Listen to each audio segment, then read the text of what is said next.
বাচ্চা ভিতরে চলে আসো। এই যে দেখো জায়গা, এই পুরো জায়গাটা তোমাদেরকে পরিষ্কার করতে হবে। মালিক, আমরা এই জায়গাটি পরিষ্কার করে দিচ্ছি, আমাদেরকে কত পয়সা দিবেন? বাচ্চা, আমি তোমাদেরকে 2000 টাকা দেবো। ভাইয়া আমাদেরকে 2000 টাকা দেবে, আমাদের জন্য অনেক টাকা। ওকে বাচ্চা, তোমরা কাজ করো। আচ্ছা মালিক, ঠিক আছে। আরে লাইটের মতো এটা কি আলো দিচ্ছে? ভাইয়া ভাইয়া, তুমি এদিকে চলে আসো, দেখো তো এটা কি।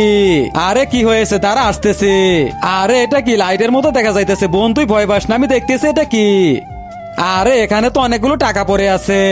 ভাই আমার মনে হয় এই টাকার বিষয়ে মালিককে জানানো দরকার। আরে কি বলিস তুই? আমরা যদি মালিককে জানাই তাহলে তো মালিক এই টাকাগুলো নিয়ে যাবে। তুই দাঁড়া, আমি এখনই রুম থেকে একটি ব্যাগ নিয়ে আসি।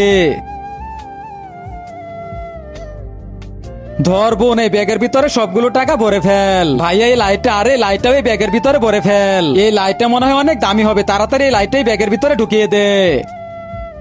আর চল তাড়াতাড়ি এখান থেকে বের হয়ে যাই। কিন্তু তার আগে তোমরা যদি এই ছবিটাকে ভালোবাসে একটি লাইক করে চ্যানেলটি সাবস্ক্রাইব করে দিবে। আরে বাচ্চা, তোমাদের কি কাজ হয়ে গেছে নাকি? আরে বাচ্চাগুলো তো মনে হয় চলে গেছে, এটা কোনো কাজ হলো নাকি?